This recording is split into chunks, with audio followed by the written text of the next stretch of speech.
Blessings BookTube. Welcome to another Tag Tuesday, or the same Tag Tuesday if you just watched my other tag of YA August. This was my originally scheduled tag from my backlog, as I was tagged by 3 people for this one. However, I doubled down with the YA August one because obviously it was timely with August. But anyway, this is far from an afterthought. This is the Muppet Tag, which I think is one of the more fabulous tags. I love the Muppets. Big thanks to Renee at Beyond Books, to Book Chat with Pat, and to Meg. So there are, how many prompts have we got on this one? Let's have a look. See, 10 prompts for this one, and the first is Kermit. They're each named after one of the Muppets. So one is Kermit, name a book with a great leader. For this one, I chose Siddhartha by Hesse. It's just one of the books to feature the Buddha, and that's, I think, as good a leader as I can think of for us, especially in these troubled times. So big shout out to the Buddha, and a fun way to learn his life story is to read it in Hermann Hesse's Siddhartha. All of Hesse is amazing to read. He's a Swiss-German, won the Nobel Prize. And that's Kermit. Fozzie Bear, yucca yucca, name a book that makes you laugh.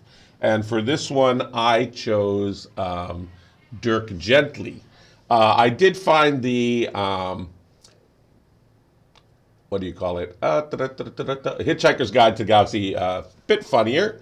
But of course, everybody knows that one. I want to make his other works more well known. A series he followed that up with was called Dirk Gently's Holistic Detective Agency. Quite quirky in the way Hitchhikers was. It has been interpreted by both the States and Britain in a way that I found quite fascinating. The British version is quite quirky and offbeat and humorous and little, sort of fun to watch and not too shocking. The American version is straight up almost horror. It is bloody, it is violent, it is a whole darker look at Dirk Gently.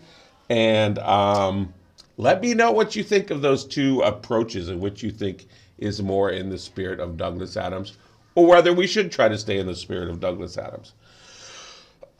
Next is Animal! This is to name a book that is unpredictable. Well, I could almost pick almost any of Georges Perec's books. I've mentioned him several times in these tags. He was part of the ULIPO, the Oeuvre de Littérature Potentielle, or Workshop of Potential Literature with Calvino, Italo Calvino, Raymond Queneau, and others. Not just writers, with mathematicians. They believed that constraints were creative, so Perec wrote a whole book without the letter E. He wrote another one with E as the only vowel. He wrote the world's longest palindrome, which is read the same backwards and forwards in the Guinness Book of World Records for that. He wrote The Things, which almost doesn't have human characters. And he wrote Life, a User's Manual, which is probably his chef d'oeuvre or masterpiece, and the one that I'm going to recommend for you to go to read. It is chunky, but you should read in it. There's really no reason to read it linearly, although it is enjoyable in that way. But I very much jumped around it in the various themes and characters. There's so much going into it, I can't even begin to describe it. I'll have to do a whole video on that one. I have a video out on The Things already you can watch. Check out Life, a User's Manual by Georges Perec. Won the Prix Goncourt, which is sort of the Pulitzer in France. Next is Statler and Waldorf. Those are the 2 critics up in the gallery there. You call that a whatever joke? This one is to name a book that had to win you over. I had to do some thinking about this one. And it's actually a book that has won me over from the get-go, but hasn't yet won me over in its entirety, by which I mean it is a flawed masterpiece. No, it isn't. I don't think it is flawed. It's a masterpiece, but there's an element of it I don't love and can't love, and that it does bother me, and I can't decide about, which is Dante's Divine Comedy. there is this sort of petty little, you know, um, special pleading in the levels of hell where he puts in various people he wants to settle accounts with in ways that, you know, make, you know,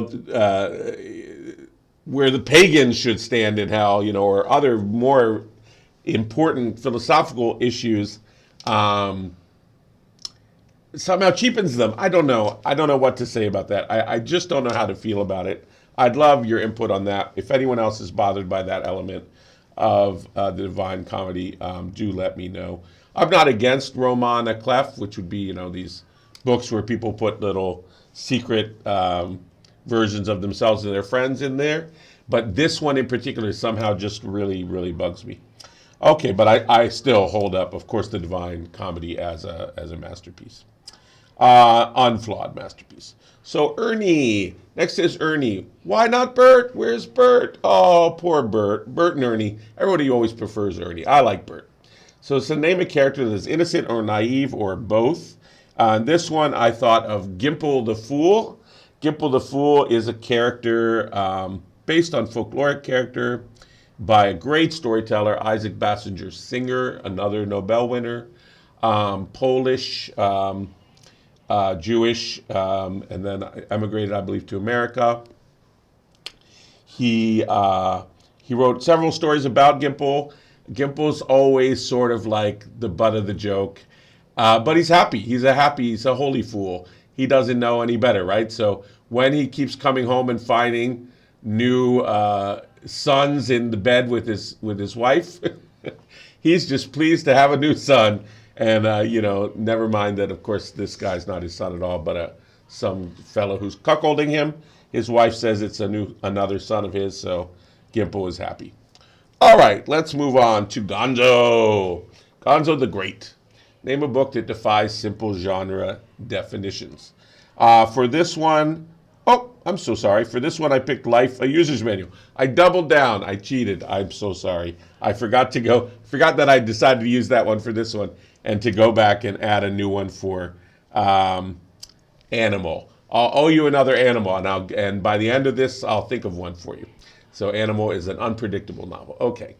All right. So yes, Life as a User's Manual is perfect genre-defying book.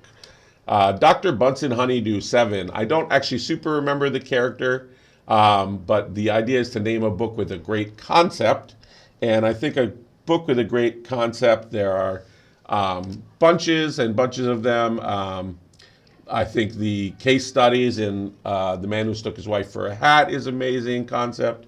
I think, yes, and they made that into a movie with The Face. Year of Living Positively. What is it called? I can't remember. Anyway, that's a fun one. There's also Dice Man, which is a good one where the guy lives his life according to the rolls of dice. But my favorite, and I got to pick, is The Year of Living Biblically.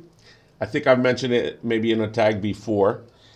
There's this guy, Ayers, is the author, who does thought experiments. So like he wrote a whole book about, spent a year reading the encyclopedia front to back. He, in another one, he sort of does a different experiment every month. He does Total Honesty. That was the worst month. Outsources his life to India. That was his favorite month. Things like that. Just great author, really fun. And he did a full year of following all the biblical prohibitions from the Old Testament, you know, new Numbers and Deuteronomy, all Numbers and anyway, all the Levitical rules. Not wearing mixed cloth. Don't sit anywhere where a woman in Menzies might have sat. He has to carry his own chair around with him everywhere. Anyway, he has to stone the guy. So I would describe Ayers as initially maybe agnostic, but I think this is a book to please both spiritual and skeptical people, because he, yes, remains very skeptical in examining all these crazy rules, But in the course of the year, he has some pretty profound spiritual moments. Like at one point, he has to search out a certain egg from a certain kind of bird that he can only get from these Hasidic Jews in New York. Just crazy stuff. And so, great read. Check that one out. What a great concept. Okay, Dr. Teeth. Name a character that lights up the scene and makes you smile. I think he's the pianist in the band, and Animals, the drummer. Is Bunsen Honeydew in the band? I don't remember. Anyway, Dr. Teeth makes you happy, makes you smile. For this one, I chose the Good Soldier Shrek.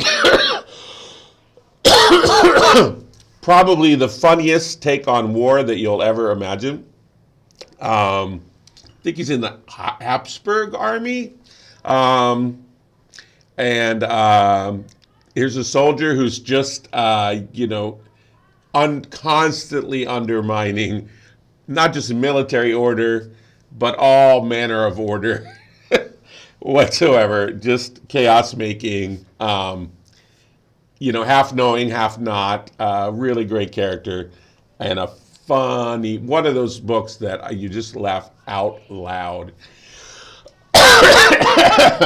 Check it out if you can find it. The author's name is escaping me right at the moment, but I'll put it down in the notes. Okay, next we got Rowlf the Dog, is a character who's laid back and copes with the chaos around him. Oh, I'm sorry. This is the. Oh, I'm making a hash of today's. So I guess I shouldn't do two of these in one day. Sorry. This is the Great Soldier Shrek. So the Great Soldier Shrek is laid back and coping with the chaos around him because he made the chaos. That's right. For Dr. Teeth, for the one that makes me smile, I chose a series of mystery books called The Thin Man. And they have amazing movies that were done with Myrna Loy and it's the guy with the thin mustache. Anyway, check out the movies. They're awesome. And their little dog and their constant martinis. Just one of the great mysteries combined with screwball comedy. Great series called The Thin Man. Check it out. Again, I'll have to put the author's name down in the notes. So that one for Dr. Teeth. Soldier Shrek, Good Soldier Shrek for Rowlf the Dog.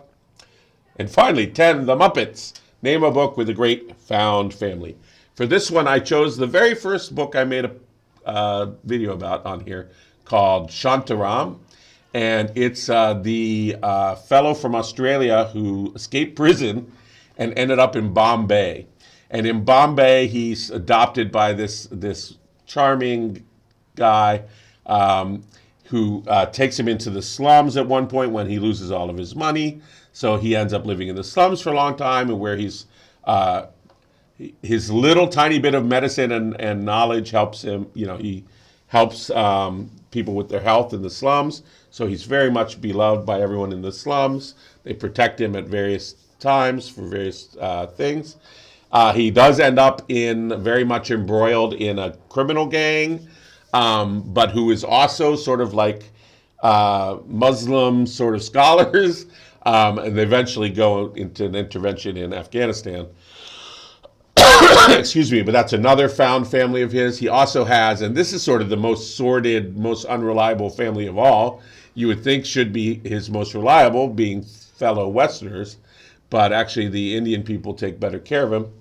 Is this group around sort of this cafe that they have there, including both of his love interests he meets there and other sort of ne'er-do-well expatriates hang out at this cafe. So those are at least 3 found families that he has. Oh, and at another point, he's imprisoned in Bombay, and there too, some of his fellow prisoners help him to survive, although he almost doesn't. So that's a little bit less of a family in that it's pretty obviously like constrained. And they also do that thing where they have certain prisoners that they use as like capos. So obviously they're like not well beloved. What I do want to add, and then 11 is to tag people, but I want to add an 11th, Miss Piggy. I mean, there's no way we can leave Miss Piggy out. So I thought for Miss Piggy, you can make up your own prompt, but for me, I'm going to do Great Love Story. I mean, what is greater than Piggy's undying love for Kermit? It is so charming.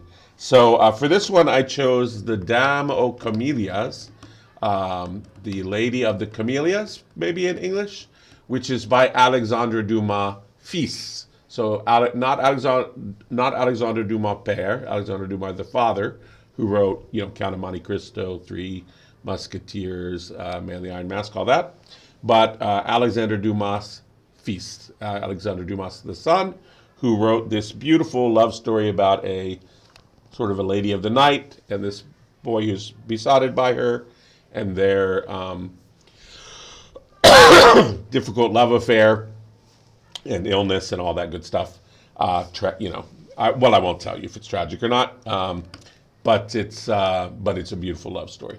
And so that is in honor of Miss Piggy. Thanks again to the three folks who tagged me for this Muppet one. It was a lot of fun. Sorry I made a bit of a hash of it. I'll try to get them in the correct order down in the footnotes. And so thank you for indulging me for doubling up on the tags this week. So I'm just one more behind now. So perhaps I'll be able to catch up next week with, I think, one from Heather Reed's about genres. So there you have it. And thank you again for joining me on this Tag Tuesday.